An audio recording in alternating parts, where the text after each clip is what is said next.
Well, imagine, if you will, that Jesus is a contemporary, actively doing his ministry in this day, in this age. How might he do things differently? Whose advice might he seek out?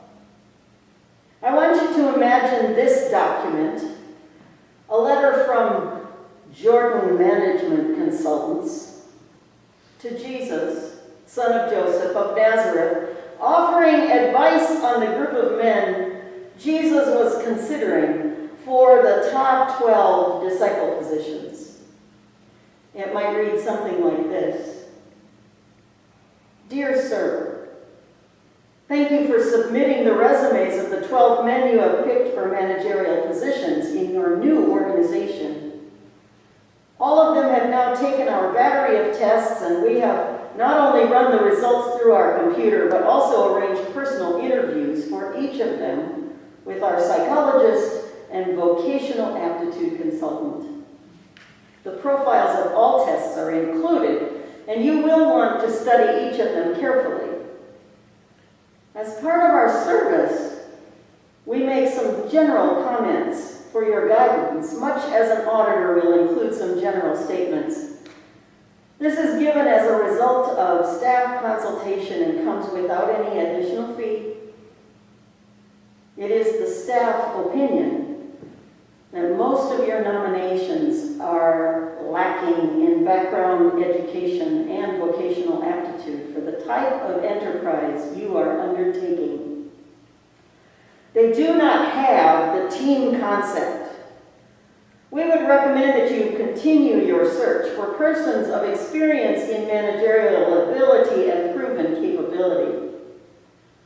Simon Peter is emotionally unstable and given to fits of temper.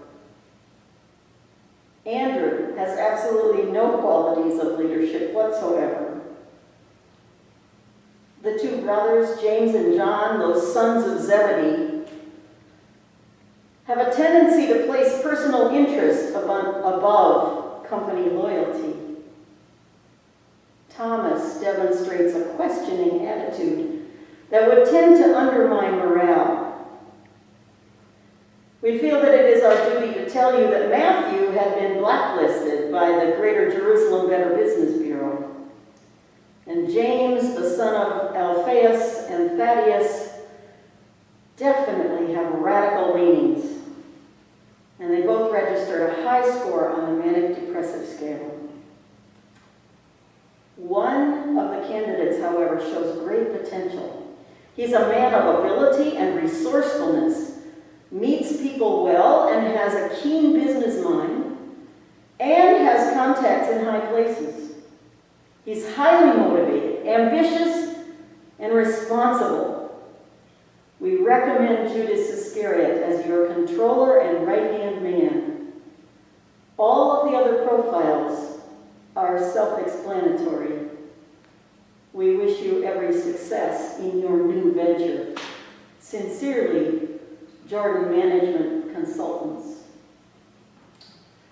Well, that imagining actually came from a book by Tim Hansel called Eating Problems for Breakfast, which was published by Word Publishing in 1988.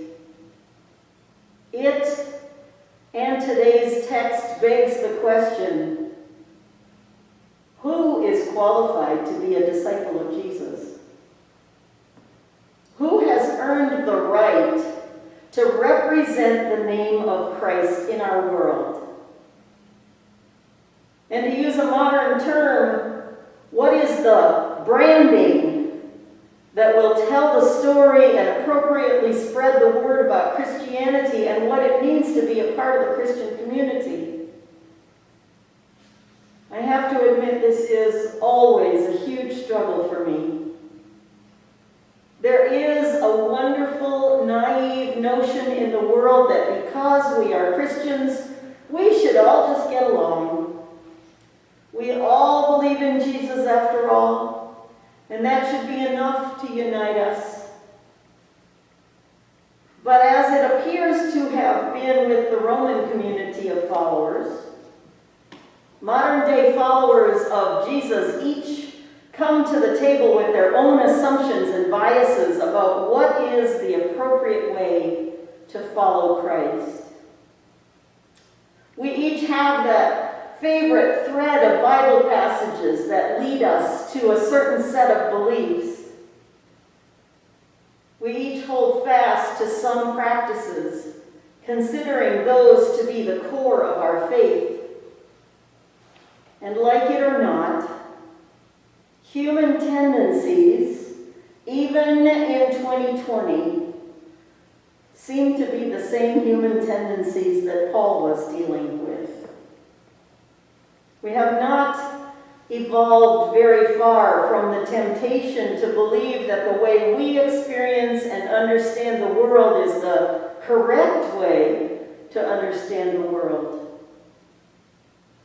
I had a couple of examples come through my communications just this week, making it difficult to reconcile and move forward together as Christians.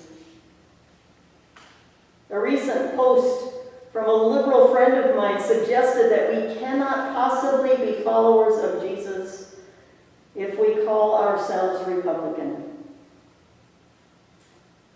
Now, I will admit that there are some behaviors and attitudes and some policies put forth by certain Republican politicians that seem to me to be at odds with the teachings of Jesus. But to pretend that I don't see some of the same from Democratic politicians is just identity politics and has no bearing on reality. Now, in this same week, because that was one hand, I also received a mailing from a group called the Faith and Freedom Coalition. They offer what is billed as a nonpartisan voting guide, which we can get for free and pass out to all of our congregation members. Though it's called nonpartisan, I have to say it is the most blatantly manipulative bit of Republican propaganda I have seen in a long time. But it is carefully worded so as to officially not cross that legal line which forbids nonprofit agencies from endorsing any particular political party. Now, we who believe in the separation of church and state might want to brush all of this away, reject any talk of politics from a faith perspective.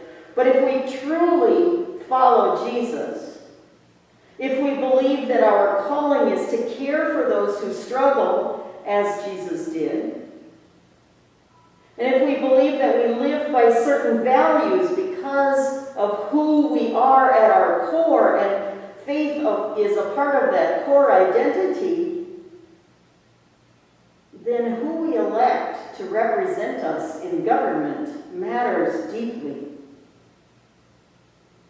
But therein lies the important piece for us to consider as we walk this tightrope.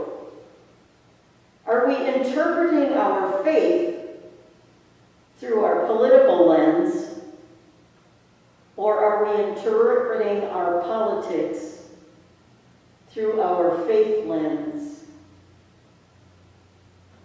After a while, it's not so clear, and we have to step back and think about it. So the more we try to determine who is right and who is wrong, the more unclear it becomes.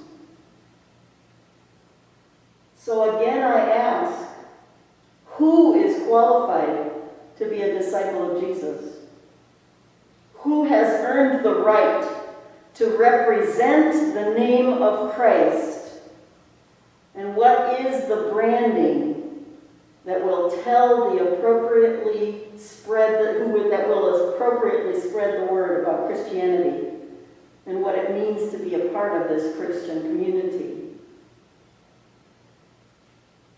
So I look to this passage of Paul, and I just have to say that there is a certain arrogance to Paul that sometimes I just have to take a step back if I'm going to get beyond it.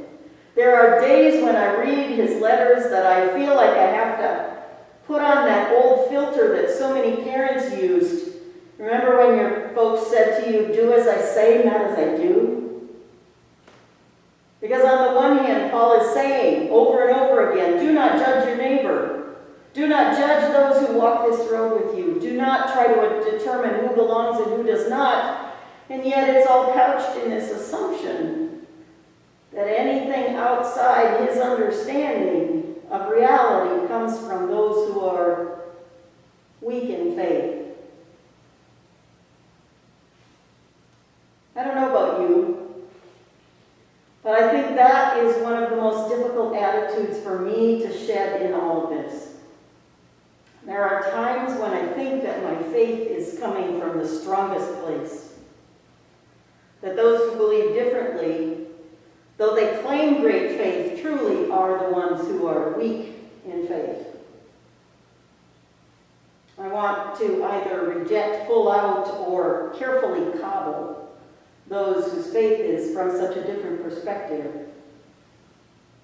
I want to make them think just like me and believe just like me and practice just like me. But then I remember how often I have learned an important lesson from the very person whose opinion I wanted to reject. I realized that from their life experience, they had a view of faith, of God, of Jesus, of life, that I hadn't the privilege of experiencing yet, and may never experience. They saw a side of the world I hadn't seen, and perhaps, just perhaps, it was important for me to drop that piece of their puzzle into the picture I am always building about life and faith. Perhaps it is vital to coming together that I become more open, even as I challenge others to do the same. You see, our goal is not to be right. Our goal is not to do as we please because we are standing firm in our beliefs. Our goal always is that which we witnessed in Jesus' life. Our goal is to create as best we can beloved community. Community where all are welcomed as they are. Community where we grow in our individual understandings and grow always toward justice and wholeness for all people. That's our goal as followers of Christ. Not to be just like this group or just like that group or just like the other group. Not to be the one that's right in the way that we follow Jesus, but to follow Jesus alongside one another. So how do we move closer to that goal? Paul asks us to keep in mind always these words. We do not live to ourselves, and we do not die to ourselves. If we live to the Lord, and if we die to the Lord. So then whether we live or whether we die, we are